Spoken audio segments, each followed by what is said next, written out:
Zombies Ate My Neighbors, los zombies se comieron a mis vecinos o simplemente zombies. Sin dudas, hablamos de un videojuego que logró hacerse de un séquito de fans bastante fiel. Una carta de amor a los clásicos, y no tan clásicos, filmes del mundo del terror, cargado del humor clásico y absurdo en los títulos de LucasArts. Un estilo gráfico muy característico, música grandiosa y en general, una joya de culto que suelo recomendar a los fans del mundo del horror y de los juegos retro. Claro, no es un juego perfecto, pero mentiría si dijera que no es una obra encantadora y bastante divertida. Pero, hoy no vengo a hacer una reseña del juego. Ya hay varias de esas en YouTube y ustedes mismos pueden formarse su propia opinión probando el juego. Vengo a hablarles de algo que me interesa mucho más. Las referencias. Si hay algo que suele caracterizar este título fuera de todo lo que dije, es la gran cantidad de referencias a las películas de horror y no tan horror que encontramos a lo largo de la aventura de Yuli Seke. Y como gran fan de este género, me di a la tarea de recopilar todas las que pude encontrar en los enemigos, los jefes, sus debilidades y en los títulos de los niveles. Bienvenidos, queridos clientes. Yo soy Avis y esta es mi cafetería. Acompáñenme a un aterrador viaje en el mundo de las referencias para gordos cinéfilos dentro del juego Zombies.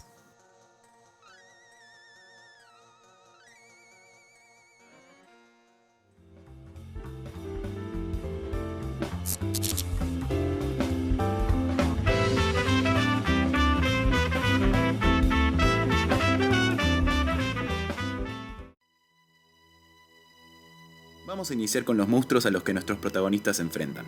¿Les parece? Nuestra primera parada en este tren de la bruja inicia por los enemigos que le dan título al juego, los zombies. Si bien las apariciones de los zombies en la pantalla grande se remontan a 1932 con la película White Zombie, dirigida por Victor Alperin, todos sabemos que la imagen del muerto viviente devora hombres que tenemos en la cultura pop no llegó hasta 1968 de la mano del único e inigualable ídolo de este canal, George Romero, y su película La Noche de los Muertos Vivientes. Sí, ya sé que en la película no les dicen zombies como tal, pero dale, todos tenemos esta imagen de los zombies como la definitiva.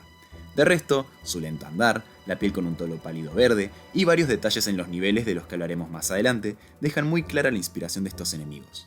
Les dejo dos datos curiosos.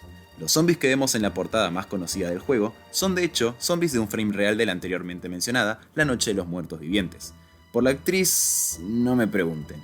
Intenté encontrar información de ella en internet, pero no pude encontrar nada. Y lo segundo es más bien una suposición mía, pero ¿no sienten que los zombies de PBZ se parecen mucho a estos diseños? Quizás, y solo quizás, PopCap se inspiró en este clásico para la apariencia de sus antagonistas principales. Quitémonos estas dos de encima rápidamente. Si atravesamos este arbusto que ven en pantalla con una poción monstruosa o una bazooka, podemos acceder al nivel bonus El Día del Tentáculo, cuyo título y enemigos son una más que obvia referencia al juego del mismo nombre, desarrollado también por LucasArts. Por otro lado, tenemos al Boogeyman, que como tal no es un enemigo, sino más bien una trampa que puede aparecer al abrir los armarios en busca de recursos. Creo que también es bastante clara la referencia. El Boogeyman, Boogie Boogie, el Coco, el hombre del saco o el viejo de la bolsa como le decimos acá en mi patria. Aunque la apariencia y forma de aparición que tiene en el juego parece estar más inspirado en el monstruo que habita abajo de la cama que en el hombre de mediana edad que secuestra niños. Curiosamente, me encontré con una película del Boogeyman que salió solo un año después del juego. No me la vi, pero el póster me recordó un poquito al sprite del juego. Tommy, el muñeco malvado, es un evidente homenaje a Chucky, el muñeco diabólico, de la franquicia dirigida por Don Mancini. Hasta su nombre es el mismo al del muñeco que Chucky reemplaza en Child's Play 2. ¡Rayos! Hola, soy Tommy. ¡Cállate, idiota! E incluso su sprite en llamas es una referencia a la escena donde el asesino de plástico es incinerado en la chimenea de los Barclay. Y seguimos con los tributos a los íconos slasher con Stanley Decker, cuya apariencia es una alegoría más que obvia al rey de los asesinos enmascarados, Jason Voorhees, y mi franquicia favorita del slasher, Viernes 13. Aunque su arma pertenece a otra película igual de buena e icónica, porque sí gente, en hasta ahora las 12 películas de la franquicia, Jason no utilizó una motosierra ni una sola vez. Usó un machete, varios cuchillos, una lanza, su fuerza titánica y hasta una puta guitarra, pero la motosierra pertenece al perturbador Thomas Sawyer, mejor conocido como Leatherface, antagonista y protagonista de la saga de la masacre de Texas. Y seguimos con los datos curiosos porque el nombre de este personaje aparentemente viene de la empresa Stanley & Black Decker, la cual se especializa en la fabricación y distribución de artículos para el bricolaje y la jardinería, y entre sus productos podemos encontrar... ¿Pueden adivinarlo? Set motosierras. Los doppelgangers son una obvia referencia a la película de 1958 dirigida por Don Siegel, La invasión de los ladrones de cuerpos o muertos vivos en Argentina. ¿Por qué? Bueno, fuera de eso, ambas criaturas son literalmente lo mismo. Seres extraterrestres que por medio de esporas y unas cápsulas vegetales se convierten en copias perfectas de los habitantes del planeta. Ay, esta sí que me encanta. Las masas devoradoras son un tributo a una de mis películas favoritas del género en la década de los años 50. The Blob, La masa devoradora o La mancha voraz. Elijan el nombre que más les guste. Una bola de baba espacial que proviene de un meteorito, alimentándose de todo lo que se cruza en su camino y creciendo cada vez más. En serio, es un clásico mucho más que recomendable y tiene la gran actuación de Steve McQueen. Y ahora nos vamos a los 5 grandes de los monstruos de Universal, o bueno, eso es lo que me encantaría decir si es que el hombre invisible tuviese algún tipo de aparición, pero supongo que no encontraron la forma de incluirlo como enemigo. Una lástima, Griffin. Ser el mejor monstruo con las películas más entretenidas de aquellos años tiene su precio. Pero fuera de lamentos, tenemos a la leyenda, el ídolo, el mastodonte, el monstruo de Frankenstein. Claramente influenciado por el clásico de 1931. O sea, por favor, su apariencia inspirada en la encarnación de Boris Karloff, el hecho de que está en un castillo y la habitación con conectores eléctricos, que cabe aclarar fue una invención totalmente original de la película, pues en la novela original Victor nunca utiliza la electricidad para darle vida a su creación. El primer furro que se volvió viral. A pesar de las múltiples interpretaciones que los licántropos han tenido a lo largo de la historia del cine, siento que el equipo de LucasArts decidió rendirle homenaje a la cinta de terror comedia Un hombre lobo americano en Londres de 1981 y dirigida por John Landis, tanto por el tono de terror y humor que rodea el juego como por el aspecto que muestra en el sprite. Pero bueno, tampoco descarto que se hayan basado en la versión más clásica interpretada por el gran Harry Hull. Seguimos con la Santa Triada con el rey innegable de los monstruos clásicos. O más bien reyes, porque acá son varios, aunque el nombre se refiere a estos mismos como uno solo. En fin, Vlad Belmont el vampiro, con una clara inspiración en los Drácula de 1931 y 1958, interpretados por las leyendas Bela Lugosi y Christopher Lee. De paso, su nombre también son referencias al mundo de los vampiros.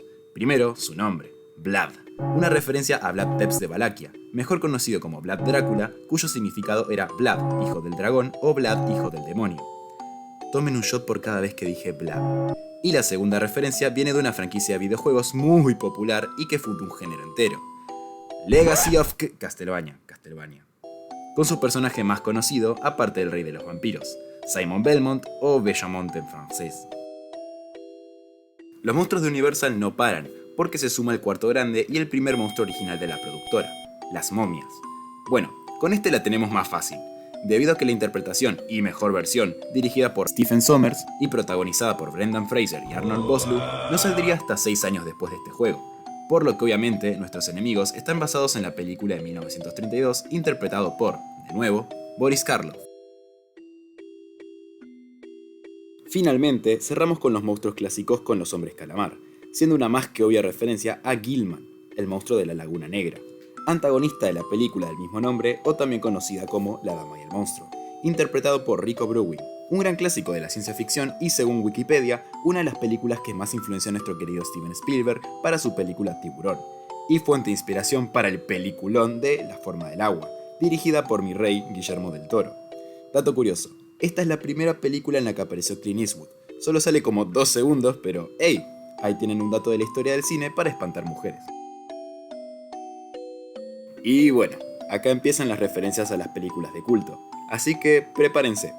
Los hombres hongo son una referencia a la película de terror japonesa Matango, estrenada en 1963, donde se nos cuenta cómo un grupo de náufragos son atacados por humanoides de aspecto grotesco en una isla desierta, descubriendo que estas mutaciones se deben a unos hongos mutagénicos originarios de la isla. Por cierto, como otro dato curioso, esta película es una creación de la productora Toho, los creadores de Godzilla, Mothra y otros tantos monstruos gigantes. Y sí, estos Toads mutantes son parte del lore de los kaijus aparentemente. ¿Será que los vemos en una futura película del Monsterverse? Bueno, creo que la premisa de plantas como antagonistas de la humanidad no es algo poco explorado precisamente. Tenemos varios ejemplos de películas de este estilo. Sin embargo, si tuviese que apostar la película específica en la que se inspiraron, diría que es La semilla del espacio. Bueno, che, Dios. The Day of the Triffids. ¿Contentos?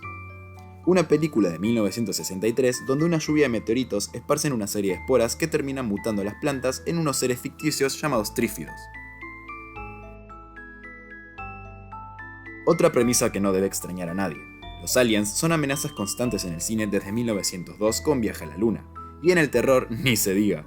Alien, Predator, La Cosa o La Guerra de los Mundos son conocidos ejemplos. Sin embargo, estos marcianos y su peculiar aspecto me hicieron conocer una película que no tenía entre mis registros hasta antes de hacer este video. De hecho, yo pensé que eran una referencia a Mars Attack, hasta que vi que las fechas no coincidían y mi teoría se cayó. La película a la que estos enemigos hacen referencia es La invasión de los hombres del espacio de 1957, seres que también tienen su homenaje en Futurama gracias al presentador de noticias, Morbo. Siendo uno de los miedos más comunes entre la gente, tampoco es de sorprender que las arañas tengan varias películas de terror basadas en ellas. Sin embargo, por el título de un nivel que veremos después y la cercanía de la fecha de estreno con la salida del juego, me atrevo a decir que están basadas en el clásico de los 90, Aracnofobia. Excelente película para superar, o desarrollar, tu miedo a los arácnidos. No me hago responsable de los resultados. Esta sin dudas es de las más rebuscadas que hizo el equipo de LucasArts. Las hormigas no son criaturas a las que tengamos asociadas con el terror, precisamente. Sin embargo, en 1954, un total mastodonte de la industria del cine, llamado Gordon Douglas, se le ocurrió: ¿por qué no hacemos una película de terror sobre hormigas gigantes gracias a la radiación nuclear que se ponen a devorar humanos? Y así salió Them, o Ellas, como se la conoció en España, y El mundo en peligro en Latinoamérica. De nuevo, ¿por qué? Una de las pioneras en el género de gigantismo de insectos y otra cinta más que recomendable para los fans de los monstruos gigantes. Aunque sus efectos especiales no envejecieron de la mejor manera, para su época están bastante bien. Y finalmente cerramos con alguien que, si bien no es un enemigo, no podía dejarlo pasar al tratarse de una de mis películas favoritas. El hijo del Dr. Tongue es claramente una referencia a la película de La Mosca de 1958, protagonizada por David Hedinson. Si bien me gusta esta película y me encanta el diseño más minimalista que ofrece la versión de los 50, esta mención es para rendir tributo a la película de 1986, protagonizada por mi papá, Jeff Goldblum. Véanla, en serio, es una de las mejores películas que salió en los 80 y ese final siempre me hace llorar. Ya habiendo terminado con los enemigos que nos salen a lo largo de la aventura, nos queda ver a los jefes que Seki y Julie se enfrentan a lo largo de estos niveles. Ok, esta como tal no es una referencia a una película de terror, pero sí a la película Querida, agranda al bebé de Disney lanzada en 1992, justo un año antes de que Zombies saliera al mercado. Realmente no hay mucho más que decir, salvo que detesto a este jefe con toda mi alma y la película original tampoco es que me encante. Pero ahí, su precuela, Querida, encogía a los niños del 89, es bastante entretenida, ideal para un fin de semana si me preguntan. Los Snakeoids son una referencia a otro clásico de los 90, la película de Tremors o Temblores, estrenada en 1990 y de la cual no tenía idea que hasta ahora tiene 7 películas. Y una salió hace solo 5 años, o sea, ¿qué carajo? Y seguimos con las coincidencias porque la transformación del Dr. Tongue en araña gigante es una referencia a otra de las películas pioneras en el género de monstruos gigantes. Estrenada en 1955, Tarántula, y esta vez sí que no hay traducciones raras en el medio, ¿no es cierto?, Latinoamérica, es una película que creo que su título explica bastante bien la gracia de la misma. Una tarántula es expuesta a un supernutriente que la acaba transformando en la pesadilla definitiva de los aracnofóbicos. Por cierto, esta es la segunda película en la lista donde Clint Eastwood tiene una aparición. Los ovnis, o platillos voladores, tuvieron su primera aparición en la película de Flash Gordon, estrenada en 1936 y basada en el personaje del cómic del mismo nombre. Pero su popularización no vino hasta la década de los 50, luego del avistamiento del ovni de Kenneth Arnold en 1947. Ahí la cosa estalló con películas como Invasores a Marte, La Guerra de los Mundos, Ultimátum a la Tierra o El día que la Tierra se detuvo, y sin dudas el mayor exponente de los ovnis como antagonistas principales, La Tierra contra los platillos voladores. Y por fin llegamos al jefe final, el Dr. Tongue. La figura del científico loco también tuvo unos inicios demasiado tempranos en el cine, con exponentes como el Dr. Caligari, Victor Frankenstein o Henry Jekyll, siendo estos tres los que aparentemente más influenciaron en la imagen del antagonista principal del juego, cuyo nombre, por cierto, es una referencia al personaje homónimo en la película The Day of the Dead, apodo que le fue dado al primer zombie que vemos en la pantalla por el diseñador de la película, Tom Savini, debido a su peculiar diseño donde la lengua le cuelga de la mandíbula. En cuanto a los objetos que vamos encontrando a lo largo de los niveles, también hay varias referencias interesantes. Vamos primero con los pasivos. La poción roja parece ser una referencia a la historia de Dr. Jekyll y Mr. Hyde, aunque en cuanto a la apariencia de la criatura, salvo que sea una referencia al increíble Bulk, lo dejaría en un monstruo genérico. Los payasos inflables podrían ser una referencia al que Kevin McAllister utiliza en una de sus trampas contra los ladrones en Mi Pobre Angelito. Flaco, tanto se van a quejar La caja de Pandora, aparte de la obvia referencia mitológica, los grabados que parece tener alrededor de la misma me recuerdan a la caja de Lemarchand en la película de Hellraiser. En cuanto a las debilidades, no pude encontrar muchas referencias interesantes, más allá de las básicas, y estas mismas parecen elegidas más por un tema de balance que por hacer un tributo a sus películas originales. Pero de manera rápida, las que llegué a encontrar o se me ocurrieron fueron: las masas devoradoras y su debilidad por los helados o el extintor son justamente referencias a las cosas que le causaban daño a Blob en su película. Los doppelgangers, los muñecos malditos, las arañas y Frankenstein siendo débiles a lanzallamas podrían ser una referencia a cómo son derrotados estos enemigos en sus respectivas películas. El fuego. Stan Lee siendo débil a la bazooka quizás es una referencia a la forma en la que mataron a Jason en Jason Goes to Hell, donde los policías acaban con él con explosivos. Vlad siendo débil al crucifijo, bueno, eso ya es mitología de los vampiros y una debilidad explotadísima en las películas. Y por último, los cubiertos siendo efectivos contra los hombres lobo es también una referencia a la conocidísima debilidad de estos monstruos por la plata. No, los objetos hechos de plata. Ahí está. Sin embargo, las referencias no se quedan solo en los enemigos y objetos. No. Este juego es un festival de referencias incluso en los nombres de sus niveles, las cuales procedo a mencionar ahora de manera más o menos breve. El nivel 2, Evening of the Undead, es una referencia a la película de 1968 The Night of the Living Dead, de George Romero. El escenario que aparece a partir del nivel Terror in Hazel 5 es una clara referencia a la conocidísima escena del shopping o centro comercial de la película The Dawn of the Dead, de 1978, también dirigida por George Romero. Where Kids on the Block es una referencia a la boy band de mediados de los 80 y principios de los 90, New Kids on the Block. Ni idea de esta banda, pero la referencia está ahí. Aparentemente siguen haciendo shows hoy en día, así que bien por ellos. Ok, esta puede que sea medio rebuscada, pero el título del nivel 7, Dr. Tongue's Castle of Terror, podría ser una referencia al videojuego de 1989 para la Commodore 64, Castle of Terror, donde nos enfrentamos a Drácula, aunque en este nivel no aparece ningún vampiro. Bueno, el título del nivel 9, The Mushroom Men, es una referencia al título que la película Matango recibió en Estados Unidos, Attack of the Mushroom People. El escenario que vemos a partir del nivel número 10 es una referencia a la escena de la fábrica de Good Guys en Child's Play 2 de 1990. El título del nivel, Mars Needs Cheerleaders, es una referencia a la grandiosa y gloriosa película de Marte necesita Mars Needs Woman, una película independiente lanzada para televisión en 1968 y que aparentemente se volvió de culto a pesar de su bajo presupuesto. Ni idea. El título del nivel Shopping Mall hace referencia a la película del mismo nombre estrenada en 1986, donde unos robots de seguridad de un shopping tecnológicamente avanzado comienzan a matar a un grupo de adolescentes que decidieron hacer una fiesta en el lugar. Seven Meals for Seven Zombies referencia a la película de 1954 Siete novias para siete hermanos, dirigida por Stanley Donen. Bueno, esta capaz también me estoy comiendo mucho la cabeza, pero el hecho de que el título del nivel 16 sea una sola palabra, Ants, me hace pensar que está hecho a posta para referenciar el hecho de que la película Them también tenía una simple palabra en el título.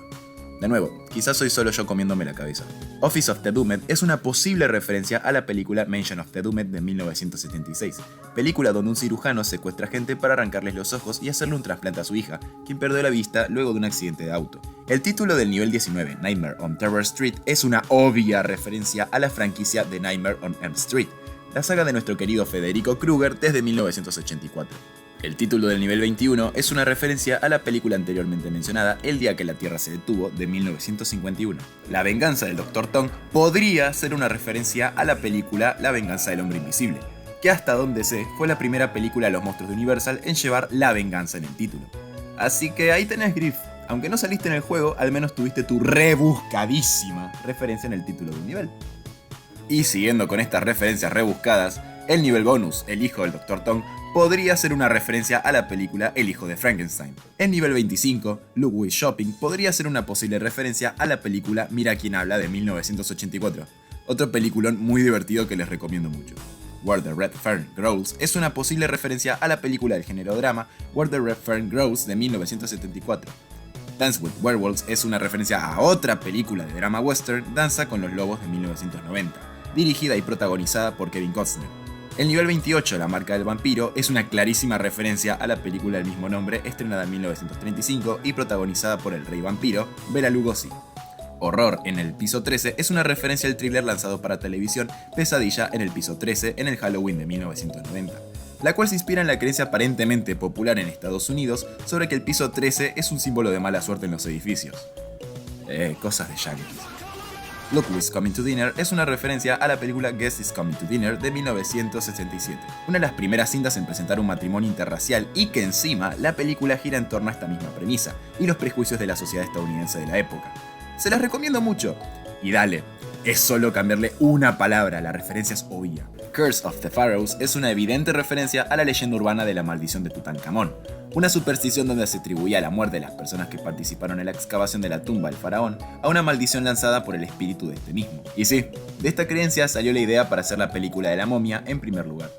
I Was a Chainsaw Maniac, referencia a la película I Was a Teenage Werewolf de 1957, cinta en donde un adolescente con comportamientos violentos es engañado por un científico para inyectarle un suero que reprime sus instintos hasta convertirlo en un hombre lobo.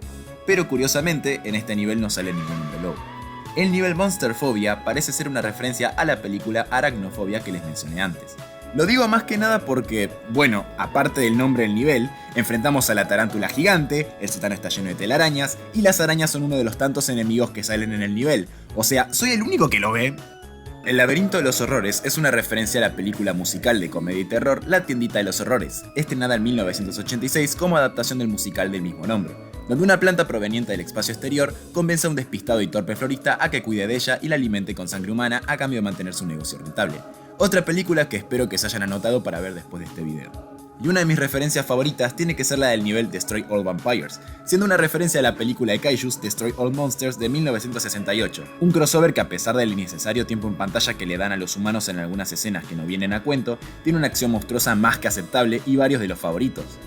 Martians Gone Home es una referencia a la película de comedia homónima estrenada en 1990, película la cual no vi y por algunas reseñas que encontré en internet parece no ser muy buena, pero hey, al menos se llevó su referencia en zombies. El nivel 44, The Curse of Dr. Tongue, es posiblemente una referencia a la película The Curse of Frankenstein de 1957, protagonizada por Peter Cushing como Victor Frankenstein y Christopher Lee como el monstruo. Una interpretación bastante entretenida e interesante sobre el moderno Prometeo. Hola, mientras editaba me di cuenta que me faltó la referencia al intro de La Dimensión Desconocida en el intro del propio juego.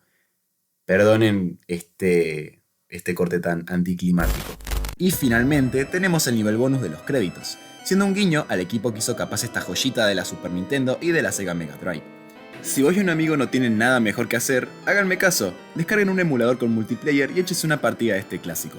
No se van a arrepentir.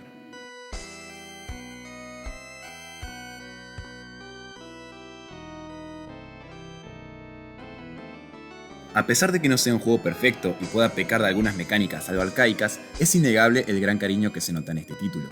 No solo al juego en sí, sino al apasionante mundo del cine. Es por eso que valoro tanto este juego en particular. Mezcla de manera genial dos mundos que amo con toda mi pasión, los videojuegos y el cine.